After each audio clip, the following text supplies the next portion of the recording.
So I've titled this "A Will to Win," because if you want to win anything, you've got to have a desire.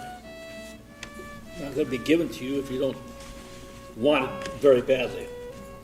And ever since the Satanic Rebellion created this warfare between the people of God and the people of Satan, we've been forced in this conflict between good and evil. And Paul refers to it as a battle between the children of light and the children of darkness.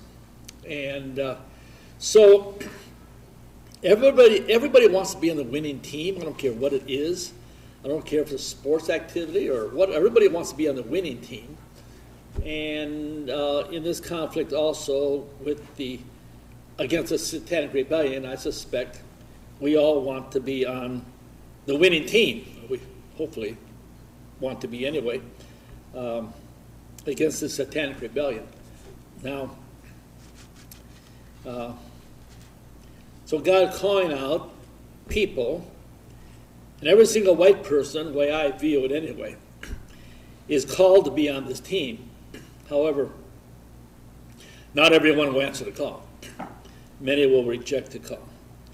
And you may be asking yourself, well, just really, what is my purpose in this conflict? What is my purpose? Or what is my purpose in life? Sometimes people say, what is my purpose in life? And your purpose is to be engaged in this battle against the Satanic Rebellion, which wants to genocide our people. That's your purpose. Regardless of whatever kind of profession you have, or whatever you seek to do in your life, in your private life, or your hobbies, whatever, ultimately, your purpose in life is to combat the Satanic Rebellion, which wants to genocide your people. As a child of the covenant, every white person has been called to be a soldier. The way I view it anyway. Every white person has been called to be a soldier. And, I gave a sermon a few years back called Don't Raise Your Children to Be Christians. And, of course, people want to know what that meant, obviously. But the idea is, it's not important to raise your children to be Christian believers. Raise your children to be Christian soldiers in a battle for race, faith, and homeland. There are lots of people that are believers, but beyond being believers, there are basically no consequence or value to the movement, if that makes sense. So every person has been called to be a soldier, and we need to understand what that means. But the question I know is, how do you become a soldier for race, faith, and homeland? So he's going to be a soldier. What does that mean, to be a soldier? We have a passage on the screen from Romans 12. The Apostle Paul is writing, and he says, I beseech you, therefore, brother. Beseech others. He's really urging you. He's not just making a statement. He's urging you, he says, by the mercies of God, to present your bodies a living sacrifice, wholly acceptable unto God, which is your reasonable service. A living sacrifice. In other words, dedicate your life for this cause. He's urging people. He beseeches them, dedicate your life to this cause. In verse 2, and be not conformed to the world, but be ye transformed by the renewing of your mind, that ye may prove what is good and acceptable and perfect will of God. Now, there's really only two, in all those words, there's really only two subjects or things that Paul is urging here. One, in verse 1, presenting your body a living sacrifice. He says, you need to do that. I'm urging you. Jude said, in the book of Jude, he said, compelling people urgently to compel them to fight for the faith. Anyway, in verse 2, then he says that the central thought of that verse is that you do not be conformed to the world, but be transformed. So to be a faithful son or daughter, to be a part of this movement, what does that mean? What does that mean to be a good soldier? And it may mean things that you may not have thought of. Because sometimes when people say dedicate yourself to God, they're kind of getting the idea we're talking about people just sitting around, maybe like a monk, sitting around all day long reading the Bible. Well, that's a waste of time. And I'm not reading the Bible is a waste of time. But if that's all you're doing, it's like a soldier always spends all day long polishing his sword. Never takes the sword out and uses it. So sitting around reading the Bible all day and trying to be a monk, that's not what he's talking about. How do you be a good soldier? Well, it entails many things. Many things. For children, it means be obedient to your mom and dad. If you got godly parents, not everybody don't have godly parents. I understand that. But those who did not have godly parents, or don't have godly parents, God sends mentors in your life that you can look at too and help guide your life. You're not left alone as an island. There are mentors. But for children, he said, obey your parents. Be godly parents. And let me tell kids here, you're never going to, especially those with godly parents, you will never understand how much your parents love you until the day you become a parent. And then you begin to understand. So children, obey your parents. And learn. Apply yourself. Learn all you can. Apply yourself. Apply your talents for God's servant. As a child, this is what you can do. Parents or adults, if you're a father or mother, work to be a mother or father that has your children respect. If you want your children to obey you, they need to respect you first. Live a life that they feel is admirable. Have them respect. That's being a good soldier for the Lord. Help your children understand the value of what Paul called the fruits of the Spirit.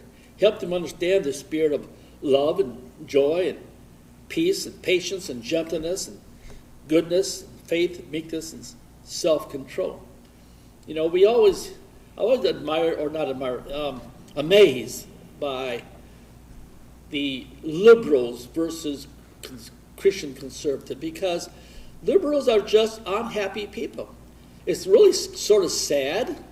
They're kind of our adversary, but for see a white person who's liberal, who's just really, it's sad.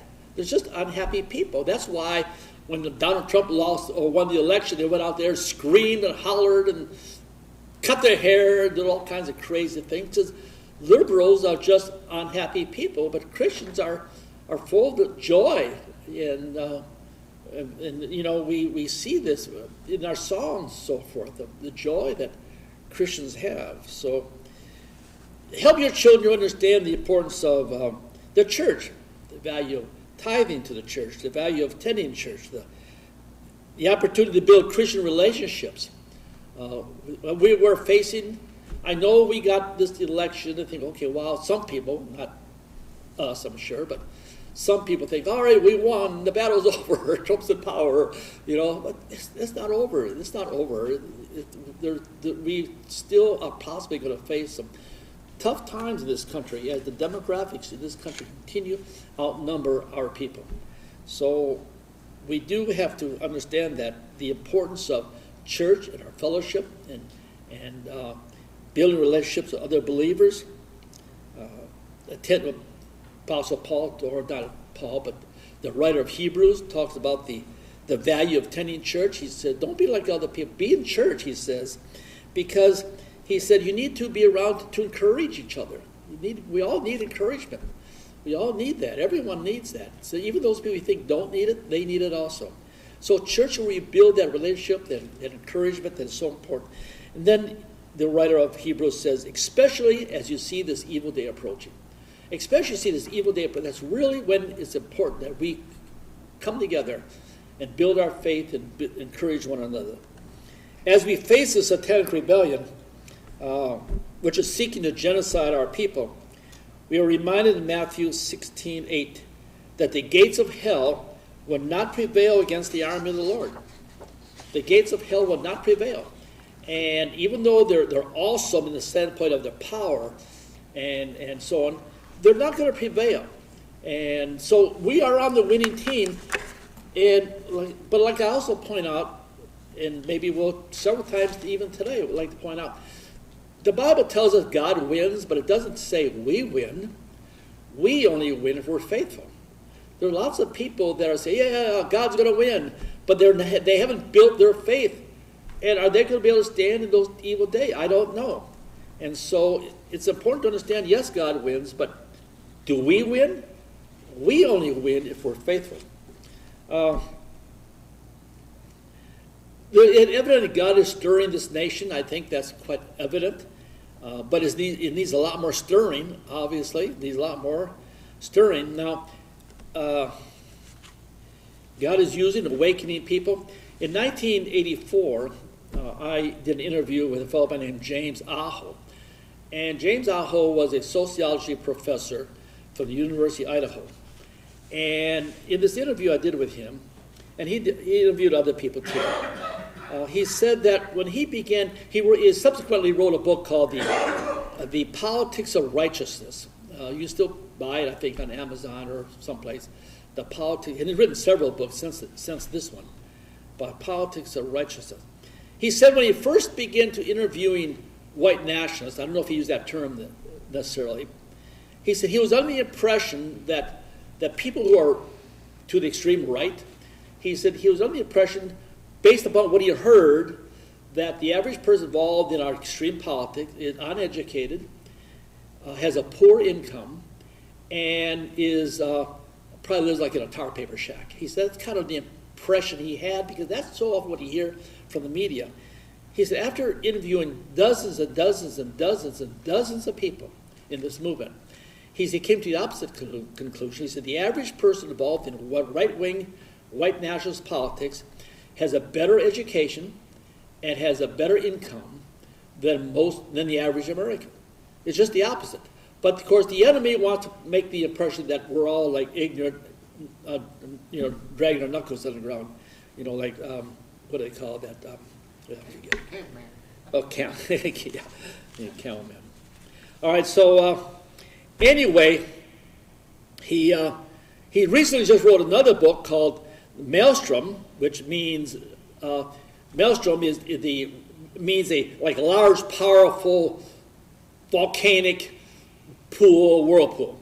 And he said, Maelstrom, Christian dominionism and far-right insurgents. And he says in this book, in the description, I don't have a copy of the book, which I'm going to get a copy, but he says in the description of this book, he said, it critiques the popular view that the far-right politics is carried by stupid, socially isolated nuts. In other words, he dispels that rumor. It's not carried by isolated nuts. In 2017, the Institute for Strategic Dialogues had this to say. The extreme right is increasingly sophisticated, globalized, and actively recruiting young people and winning over Generation Z. It isn't something to be taken lightly. They aren't all knuckleheads. The big thing here is that they are increasingly becoming more and more sophisticated. It's continuously growing and expanding.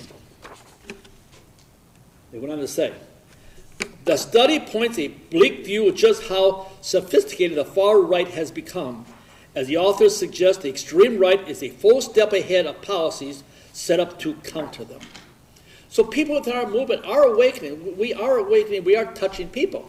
Now, there's a lot to go yet. We're quite aware of that. And many of those people who, maybe not extreme right, but many of those who helped bring Trump into power are people who still haven't connected the dots on race. They haven't done that yet. But this is a step in the right direction, and it's so important. And so I wonder here, we read in Ezekiel 37 about the dry bones, and I'm questioning myself, are the dry bones starting to come together? We read about in Ezekiel 37, where Ezekiel's out in that valley, sees all these bones that are dried, and the bones say, not only are we dry, we're very dry. And they say, our hope is gone. And so are the dry bones starting to come together in this nation? Is God starting to put flesh on the bones? Is that happening?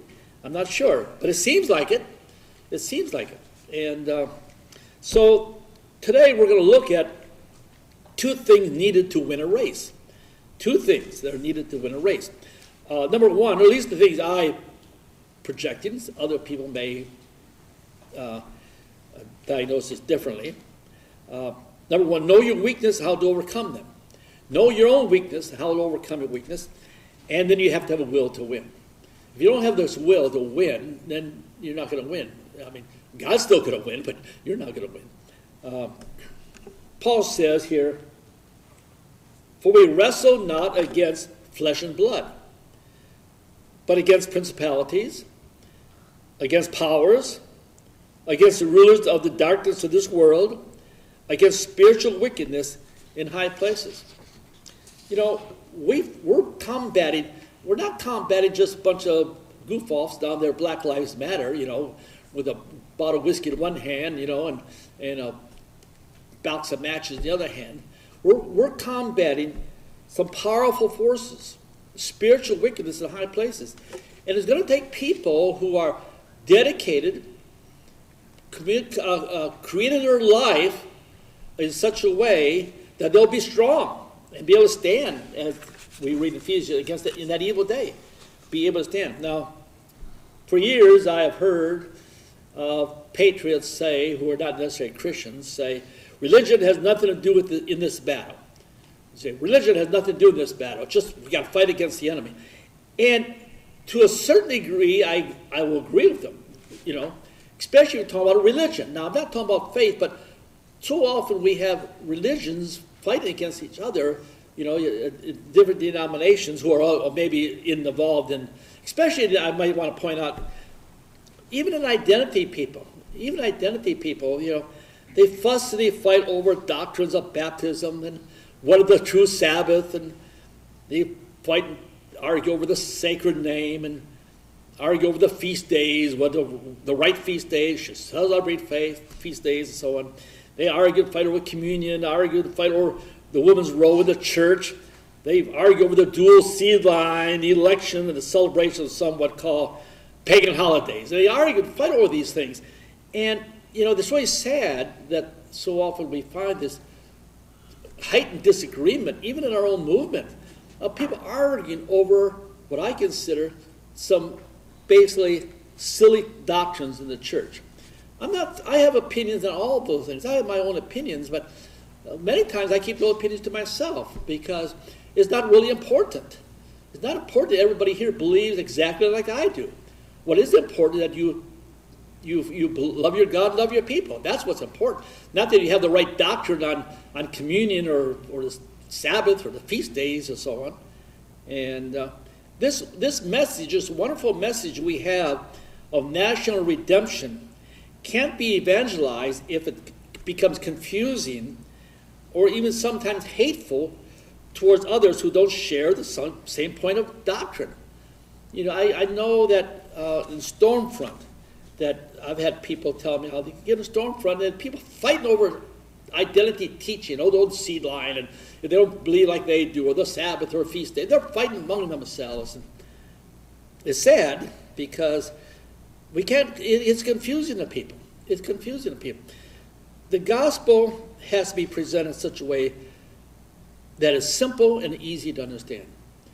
When you make the gospel complicated, then you've lost them. The gospel has to be simple and easy to understand. And so here at this church, we boil down to just two principles. Love your God and love your people. That's simple and easy to understand.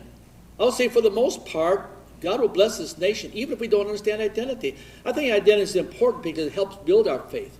But ultimately, God blessed this nation for decades and decades. For instance, the Pilgrims first came in 1620, and God blessed this nation.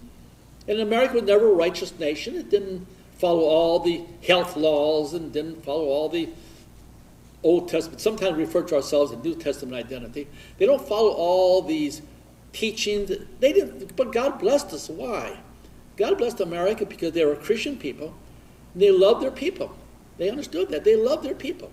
And so that's what we feel we need to boil it down to.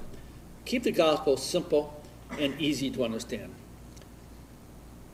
The national message, just message, national redemption, is for the people that come. When we say love your God, we're not just talking about a God. this love your God to our people are of the covenant that God made with Abraham, Isaac, and Jacob. They're of that covenant. And we say that both people love their God, is loving the God of Abraham, loving him and his covenant he made to Abraham and to Sarah and to all their generation. In Ezekiel 37, after all these dry bones came together, the flesh and the muscle came upon them, there was still one thing lacking. And we see this coming together today in our country today. But in Ezekiel 37, it said there was still one thing lacking. And after all the bones came together, and all the flesh came, what they were still lacking was they didn't have the Spirit of God in them. And Ezekiel prophesied, and the wind and the Spirit came. And it says when that happened, they stood upon their legs, a mighty army. So, yes, people need to get back to God, but need to get back to the God of Abraham, Isaac, and Jacob. And that's the message for our people. Now, some conservatives, I've heard people say that, I know you have also.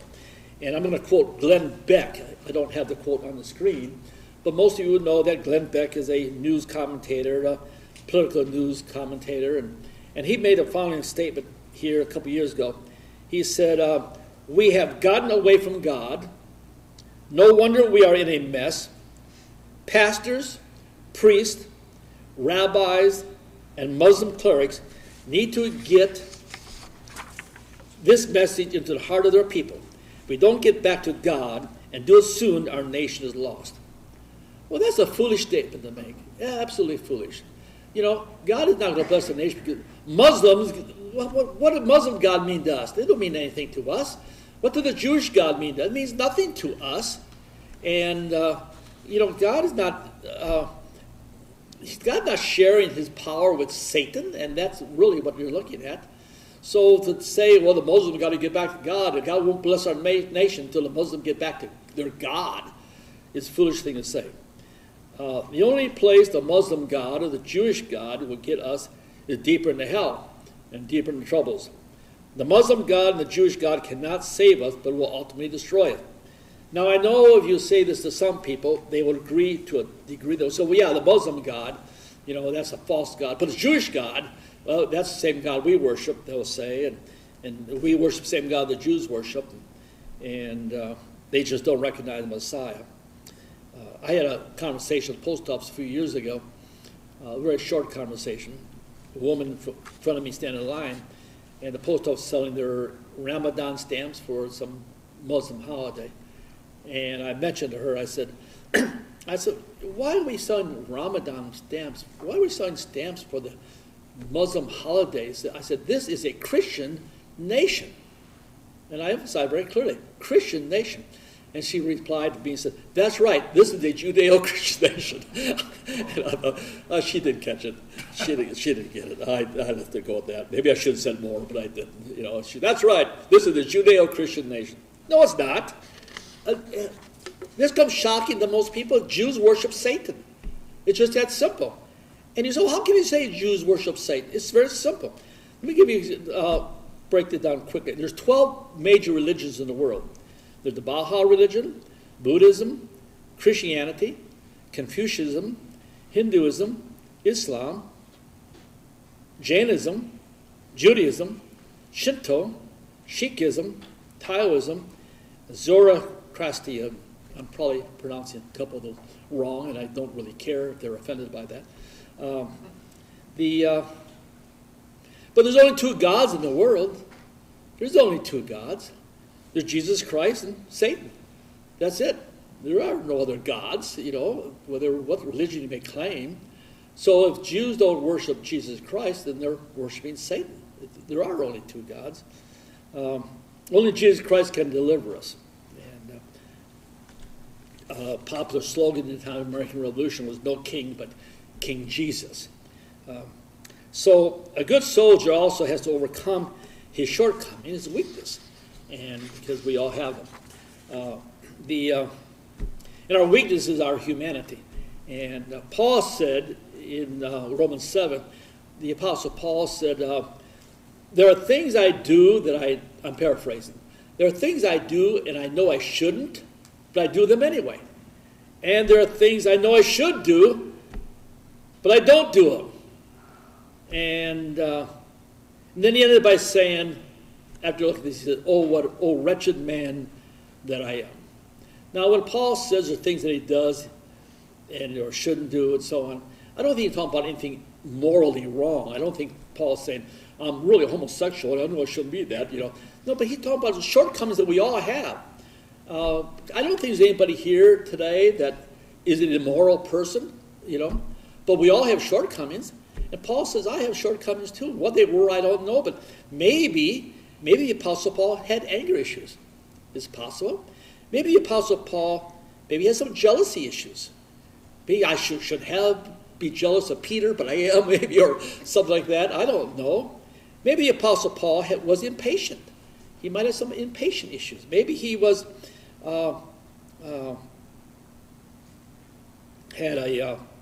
maybe he was always late.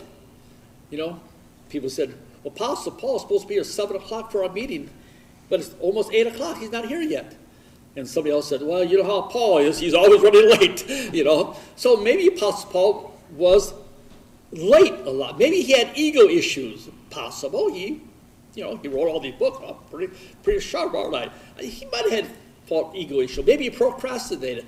But he had issues that we all have. And Paul says, I've got these things, and I wish I didn't have them, but I do them. And there's things I don't do, I should do, things I shouldn't do, I do. Maybe it's some of those issues he was fighting with. And he said, oh, wretched man that I am. Paul said it was only through the grace of the Lord that delivers him. Likewise, in this evil day that is upon us, we need the grace of the Lord. Now, the song we sing here sometimes, can't think of the title of it, but the third verse says, though Satan should buffet, though trials should come, let this blessed assurance control that Christ has regarded my helpless estate and shed his own blood for my soul. So with songwriter, Horatio Spafford's songwriter, I can't think of the title of the song though, is well with my soul. That's the name of the song. He says there that we are in a helpless estate. Each and every one of us are in a helpless estate. And it's only by the grace of God that we're lifted up from that. The Apostle Paul refers to himself that he relishes, he didn't use the word relish, but he relishes in his weakness. And you think, well, why would he relish his weakness? He said, because by understanding my weakness, then I realize that in my strength I will fail, and I need the Lord. And that's where their strength comes from. I relish in my weakness because that's when I understand that I need the Lord. Same thing here. The Lord, Christ has regarded our helpless estate. When we recognize our helpless estate, that's when the Lord can give us strength. As long as we're prideful and we don't think we need help, we'll never get it. But when we recognize our helpless estate, in this battle we're involved in, that is when we can rely upon the Lord. So scoffers will sometimes say, Jesus is only for weak people. You all heard people say that. Jesus is only for weak people. And the fact is they're right, because we are a weak people. If we were not a weak people, we wouldn't be in this mess we're in. We're in this mess because we're a weak people, and we yield to temptations, and which become destructive to our lives, destructive to our family, destructive to our nation. So we are a weak people. We wouldn't be in this mess if we're strong. That's why David says, trust in the Lord with all your heart, and lean not unto your own understanding. In all your ways acknowledge him, and he will direct your path. We all need direction in a direction in our lives, and we need to lean upon the Lord. So becoming a good soldier means trusting in the Lord. Hebrews 12:1 tells us, wherefore, seeing we also are compassed about by so great a cloud of witnesses, let us lay aside every weight and a sin which so easily beset us. Let us run with patience the race that is set before us. Now, one translation translates this, I don't have it on the screen, it says we are surrounded by witnesses in the grandstand. So you're like maybe a sports arena. And you got witnesses in the grandstand cheering us on, the translation says. We've got witnesses in the grandstands cheering us on. And he says, Let us run with patience the race that's set before us. And but the second line, let us lay aside every weight, the sin which so easily beset us. There are sins, the thing that can get us off track, can lead us in the wrong direction. And we have to be careful, be on guard constantly that we don't become subject to that.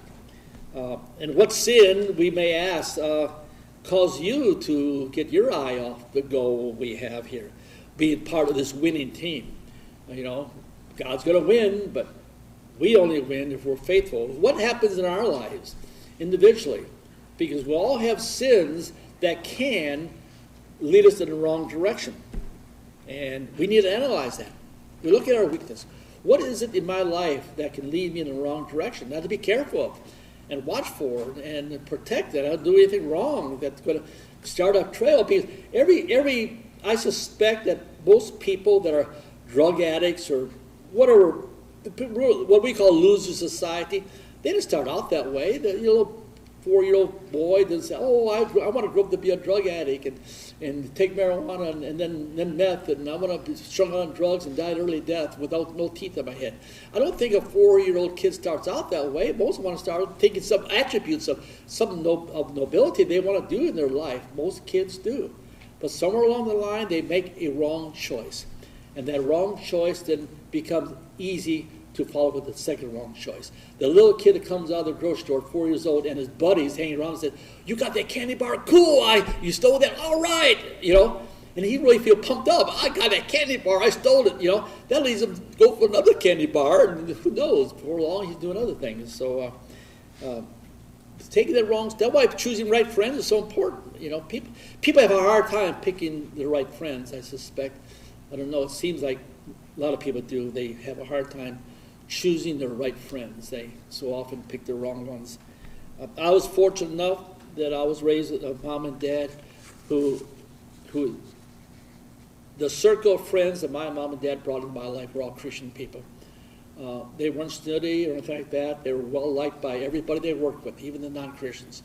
But the ones they brought into our circle of friendship, then in the home and so forth, were always Christian people. So I had a lot of positive Christian influence in my life, which I'm so thankful for. So we are facing this issue of being faithful. And so I don't know what kind of sin in your life or weakness in your life that can cause you will go astray or other people go astray. That maybe listen to this on the internet. It may be alcohol, or it may be television, maybe watching too much television, or too much time on his cell phones, or maybe vanity or ego or laziness or gossiping, anger, impatience, unforgiveness. These are all things that can harm our relationship with the Lord, and we need to guard against. So the good soldier has to have a will to win. He needs to protect himself from all these things, from his weakness, because we all got this weakness, so we got to protect himself from his weakness. But then he also have the will to win.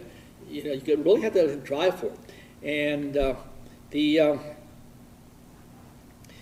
got to have this inner belief that not only to win, and the example I like to give maybe would be like, let's suppose 5 of us here decided, Caleb, myself, and Robert, Chester, and Chris, the back, names to the mind, apologize. Let's suppose we're going to put together a basketball team, and we're going to play against the #1 NBA team in the country. I would say chances are we would all lose. No matter how hard we try, we would lose. All right?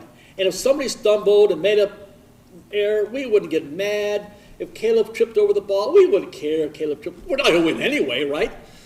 But what would happen if there's a miracle suddenly happened, and suddenly it looks like, I don't know what happened, but we're winning. We're winning. Then, suddenly, if Caleb trips over the ball, it would be a big deal then, because there's actually a chance we might win, or Chester throws a ball or try to catch the ball and he misses it. It'll become a big deal then. Before, when he knew we were going to lose, he wouldn't care. Just if you drop the ball, who cares? We're going to lose anyway. But if it looks like a miracle happened, hey, gosh, it looks like we're going to win. You better not drop the ball, Chester. Then we're going to be mad. And so it's kind of like this. our lives we're going to win. God's going to win this thing. So actually, everything we do is important. Everything we do is incredibly important. What we do, and every mistake we make can be critical to our lives. So we have to be on guard for that. The race for dominion is what we're looking for. Either we claim dominion for Jesus Christ, or we allow Satan and the rebellion to claim dominion. It's one or the other. Either Christ is going to claim dominion, or the rebellion is going to claim dominion. And the church as a whole, the way I view it anyway, the church has both, as a whole, been trying to win souls for Jesus. But Jesus didn't say win souls. He said he's making them into disciples. And there's a difference between a disciple and someone who's a believer. The disciple is somebody who's on fire. He's moving. He's doing something. And that's what Christ said, make them into disciples. So the Christian church today has degenerated itself. And so Paul tells us in Romans 12, we read it earlier, that we are to be transformed by the Holy Spirit. But we have, and the church is supposed to transform the world, but what has happened is the world has transformed the church. And it has transformed Christians. And we have become weak. And no longer are we willing to take on the struggle. No longer we recognize the spiritual wickedness that rules over us. And so we become weak and we fail. And so we want to be strong. Most people want to be strong. They just don't know how to be strong. They don't know how. And you say, well, me at church, that's the first step. And people, I had a person here, right back here at the church here, one Sunday a couple years ago. And he came out here once or twice, I don't know. He said, what is it we can do as a movement? What is it we can do? And I said, well, let me tell you something. The easiest and cheapest thing you can do is be at church every Sunday. That's the easiest, cheapest thing you can do.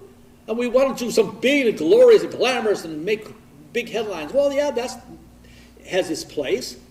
But as individuals, the most faithful thing we can do is, and the cheapest thing we do is be at church every Sunday. But I guess he didn't understand because I never saw him since. So anyway, we just have to, some people think we just got to wait till Jesus comes. Enough for us to do. I mean, we can't do anything about it. Anyway, coach will come back. When the coach comes back, he'll win the game for us. In the meantime, we'll just foam around here. Who cares? We can't win anyway, you know. And so that's the trouble with this present-day wicked church. Instead of empowering Jesus Christ into their own lives, they look at him simply, he's one that's going to, he's like an escape hatch. He's going to win the victory. We just got to sit back and eat our donuts and sit on the couch and get fat. That Christ is going to win the victory. Nothing for us to do. But God does empower us to do something and be faithful. And because we're faithful to ourselves and him, then we encourage others who also need that strength to be faithful. I don't know what God's going to do in the spiritual realm. He don't come to me, confide to me and say, Pastor Raw, what should we do here? Or what about this here? He never once has done that. So I don't know what kind of miracles he's going to perform. I do know that 24 hours before Israel got freed from the Egyptian army coming down on them, to back up against the Red Sea, and all these soldiers that come down their chariots and so forth, they're probably scared, not knowing what to do. And they didn't know that God was going to perform a miracle at the last minute, and they could have crossed through the Red Sea. But 24 hours before that, it looked like they were doomed. And another illustration with David, when those in the Valley of Elah, when Goliath had threatened the army of Israel, all the armies down there, these were soldiers. So I'm not saying these guys were cowards. They were soldiers, been in battle. So we want to bear in mind, but they got scared because for 40 days and 40 nights, Goliath had marched them down, thundering his blasphemy against the Lord, and how powerful he was, and talking about all the exploits and all the people he slaughtered and so forth, and all these soldiers are down there like, their gritted teeth are afraid. And David comes on there, and little bit did they know David's going to come on there, and within moments, Goliath will be dead, and they'll be freed from the control of the Philistines. So I don't know what God's going to do in the spiritual realm, but I do know our faith is under attack. I do know that. And not always openly, and it's not it's something we all can see easily, but never, it's under attack. And sometimes through subversion and deception, it comes through the news media, it comes through the churches, from Hollywood, television, schools, and colleges. And just plain ignorance of our history. And people don't know it. They don't even know their history. It's amazing anymore. And so we do have to have this will to win. We need to embody it. And coming to church helps us to, it's like, hopefully it's like a pep talk. Come on, guys, to get out here. The battle's not over. We're going to win this thing. Just keep on and keep going, you know. And so you have to have a will to win. Christ said in Matthew 5:6, I'm going to close real quickly. He said, "Blessed are they which do hunger and thirst after righteousness, for they shall be filled." And what does it mean to thirst or hunger after righteousness? What does that mean? And so I actually came across, and I don't know who said this, but this is not me. This is somebody else wrote this. What I'll read to you now. And he said, Christ said, "Those who thirst and hunger after righteousness." So the question I'm posing again, what does that mean? Thirsting and hungering after righteousness. So this person writes, "Few modern people know what it means to hunger and thirst. However, for the people in Palestine, the one that Jesus is talking to the people in Palestine, hunger and thirst were very real problems. Likewise, any traveler in that hot, desolate climate faced the prospects of severe dehydration. Thanks to the burning sun and the unrelenting wind that swirled the sands in suffocating cloud, parched his throat. So we understand that what Christ means when he talks about hunger and thirst after righteousness. It is not the gentle growling of your stomach saying, "Let's stop and get a hamburger," or it's not the thirst that says, "Time for another morning tea," or "I would like some hot chocolate." It is the hunger that comes from a person who will die if he doesn't get food. Or, in effect, how much do you want righteousness? Do you want it as much as a starving man wants food, and as much as a man dying of thirst wants water? So he's saying, listen, you need to understand, in those days where Christ talked, these people could face real death if they didn't get the food in that hot desert and traveling miles between towns or whatever, or need of water. So needing food and water was essential, and these people could relate to that. And if thirsty after righteousness, do you want it that bad? Do you want righteousness that bad? Another illustration I like to give sometimes is Socrates, took a young man who asked him, he said, "What do I need to do to be successful in life?" You know, and Socrates said, "Follow me." And understand, Socrates come down into the water, and when he got out there waist-deep water, Socrates took him and pushed him down under the water and held him under the water until he was about ready to die. And suddenly Socrates pulled him back up out of the water. And he comes up out of the water, the guy goes, trying to catch his breath. And Socrates told him, when you want success as bad as you wanted that next breath of air. And that's how it is. We have to understand, if we want to win this thing, we must have it as bad as we want the next breath of air. We have to want it bad. And so he says, "Seek ye first the kingdom of God and his righteousness." And seeking the kingdom of God, again, is just sitting around and reading the Bible all day long and being a saint. It's being fully engaged in your life activities. That's why Christian people are happier people. You're fully engaged. You're fully engaged in your family. You're taking the kids fishing or caving or something like that. They're being a good mother or a good father, or children being a good parent, children and so forth, and building their life. You know, there's a saying that your life is God's gift to you, but what you do with your life is your gift back to God. So building your life, so to embrace all these things and enjoyments of life, is being a good soldier, because we're happy people and we want to be the happy warrior in this battle.